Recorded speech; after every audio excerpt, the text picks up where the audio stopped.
Yo, what's going on, everybody, man? It's your boy, Marcus Elbow. Welcome back to Elbow Media Studios. And if this is your first time, I appreciate you clicking on this video. You may want to consider subscribing. If you're into music production, you're into iPad music production, the Kai 4 stuff, MPC, and how to work with DAWs and how to learn about different equipment, you're in the right place, all right? Also, all we do over here is keep it crunk, man. Let's get it.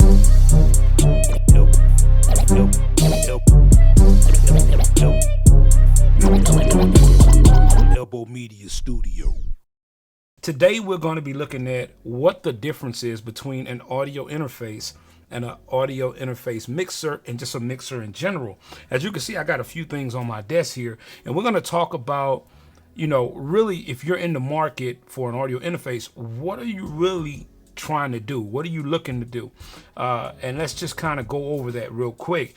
If you're in the market for an audio interface, and let's just say you have an iPad and all you're trying to do really is bring in a microphone as your source, then you could easily get something like the Zoom H1 here, which will give you the ability to connect to your iPad and your computer for that much. And then you only have one line in here. You also have a line out just in case you want to hook up some small speakers or something, or your headphones.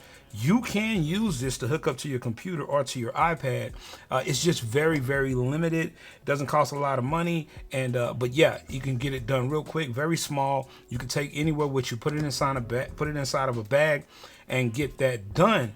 Only thing is, like I said, is the preamps in this are not great, and this is really just for portability and something you can use quick. Like for instance, if you want to have this and you put your little popper cover over this and you want to do some interviews or something and pass the mic around, this would be great for that. But this is an audio interface, believe it or not. But also we have one of the most top selling audio interfaces is the Focusrite, and this here is the Focusrite Solo. Now, just so we're clear, it comes with an XLR connection, as you can see right here, and it also comes with a 1/4 inch just in case you want to hook up a guitar or something like that. But this is pretty much a 2-channel audio interface, and in the back here you can hook up some speakers. You got a little bit more flexibility with this, and plus you can hook this directly into the computer and record. But now you're asking yourself, okay, this is what most people normally have, right? A Focusrite. You either have the Focusrite Solo or you have a 2x2, whichever one you choose to get. But this is where the differences is going to start to come in. This one here is pretty much limited by the fact that you can't really hook up any 1/4 inches to this, but this one you can hook up 1/4 inches, so you can have some monitor speakers hooked up to this, and this will give you a little bit more flexibility. If you hook this up to any type of DAW on Mac or PC, you will be able to record 2 things simultaneously into your DAW of choice, but it only will give you that, just 2 things to put in, right? And this doesn't really come with a lot. I mean, as you can see, it's very simple. It doesn't have a ton of things, but you do have phantom power on this, so if you're going to use a condenser mic, you can use a condenser mic with the Solo. But the Solo is very popular for iPads and stuff like that, and you can monitor. You have a little monitor volume here, and you can do a few things with this. And you also have a headphone jack, just like you have on the H1. But if you want to move up a little bit, I have the Complete Audio 2 right here, as you can see there, and it comes with 2 XLRs. So you can actually have 2 microphones hooked up to this simultaneously and record into your DAW at the same time.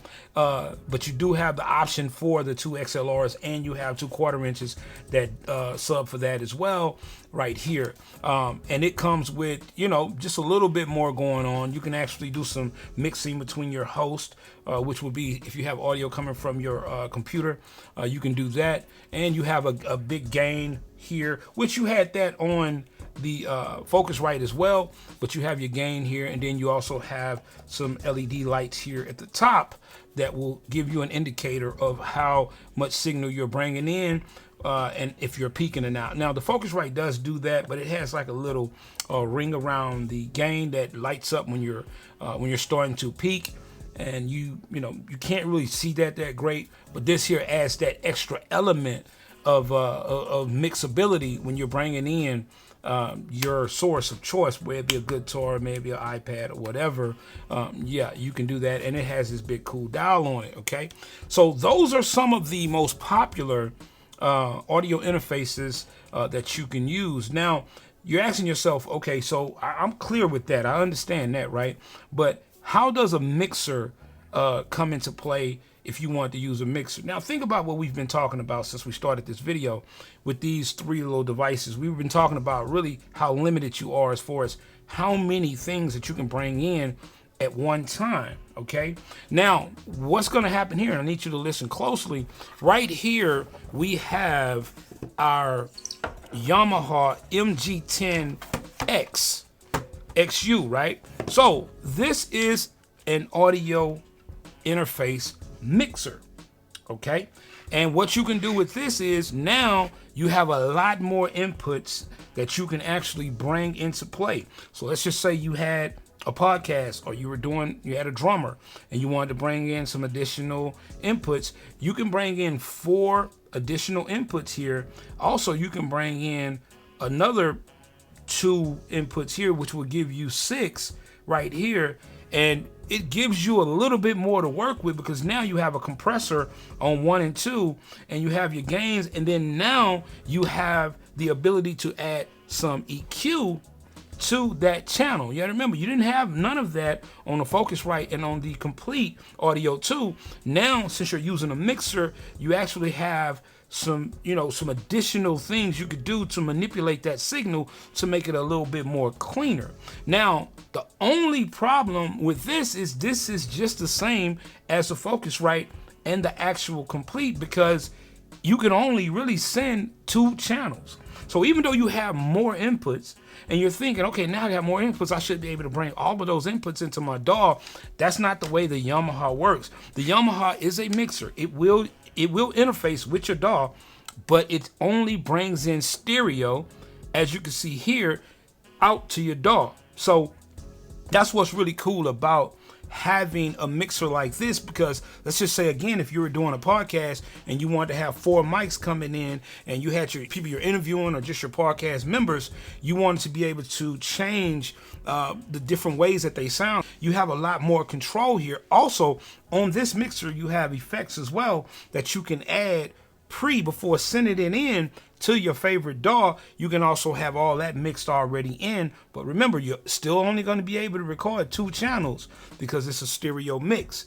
Okay, so you're not going to be able to multi-record if you're thinking that, but you will be able to bring it in 2 channels. Now you're saying, okay, well, I was thinking maybe I wanted to record multiple things at once. Well, guess what? That's where the Zoom LA comes in. Because what the Zoom LA does, the Zoom LA gives you the ability to record multiple tracks into your favorite DAW at the same time, which is pretty cool. You know what I'm saying? As you can see here, you got 1, 2, 3, 4, 5, 6 different inputs you can bring in. So if you had 6 different people on your podcast, you can also bring them in. And then you also have 7 and 8 if you want to bring in a couple of more. And then you also have the ability, like I just said, to use phantom power and to be able to record multiple tracks into your DAW, because this is an audio interface, multi-track audio interface. Okay, and you can do all that. You can still do all your mixes. You can still do all of your EQing. You don't have any compressor on this particular mixer / audio interface, but there is another similar, but a little bit more expensive, a little bit more going on, which is the Model 12. I'll show you some B-roll of that. The Model 12 is a great mixer because it also does multi-track recording, but it has a lot more inputs. As it says, it has 12 inputs, which is 10 that you can do 10 different instruments, which definitely if you're doing any drumming or anything like that, you can record all that at the same time using the Model 12, which is a great mixer as well. Like I said, I'm gonna show you some B-roll on that. So I'm not gonna make this super technical and super long, which I could, but I'm not. One thing you gotta remember in hindsight, or if you're just thinking about which one of these is going to be good for you. The question you need to ask yourself is, what are you recording? Are you recording a podcast? Are you recording a studio session where you got a drummer, or you have a chorus, or you have a lot of people on the microphone, or you have, you know, a lot of different devices? Let's say if you had, you know, an MPC and you had a Force and you had another device and you wanted to be able to MIDI all those together and have those playing at the same time. Using something like the L8 or the Model 12 will give you the ability to record all that at the same time into your DAW. Okay. If you are just doing a podcast and you want to just have a lot of different inputs, using the Yamaha MG10XU will give you a lot of ways to have additional inputs, but you cannot record them on individual tracks inside of your favorite DAW because it just doesn't do that. That's not what this is built for, and the price will reflect that. You know what I'm saying? But if you, at the end of the day, it is still possible for you to do multi-track recording using the Focusrite, or using the Complete, or even using the Zoom H1. The only thing is you're going to have to stop recording once you get that first track in there, and then you're going to have to start over and keep recording each track until you get, you know, your full song completed. And that could take a lot of time. But if time is something that you are worried about, then I would advise you to look at, you know, USB multi-track recorders so that you can record all of this stuff simultaneously at the same time, and you can speed up your workflow. But again, if you need more control, you go with something like these. If you're not looking for control and you're willing to do all your mixing in your DAW, then you can go with something a little bit cheaper and a little bit less complicated and for as, you know, signal processing. Okay, I hope this helped you guys out, man. I mean, you know, I get asked this question a lot. You know, what's the difference between, you know, audio interface and a mixer audio interface? And hopefully this was enough for you to really grasp what the differences are, and this helped you out. If y'all have any questions, or you want me to do a more in-depth tutorial or a more in-depth explanation about how these things work, maybe hook them up to a DAW and show you, we can do that. Get down into the comments and let me know, and then we can discuss what else we can do to make it a little bit easier for you to understand how to get the best out of your equipment and what you're using. All right, man, it's your boy Marcus Elbow. This has been Elbow Media Studios. Don't forget to hit that subscription button, man, notification bell, all of that, thumbs up, thumbs down. You know, when you interact with the video, it really helps people get to see this and get some of this information to them as well. Okay, all right, I'm gonna catch up with y'all in the next video. All right, man, peace.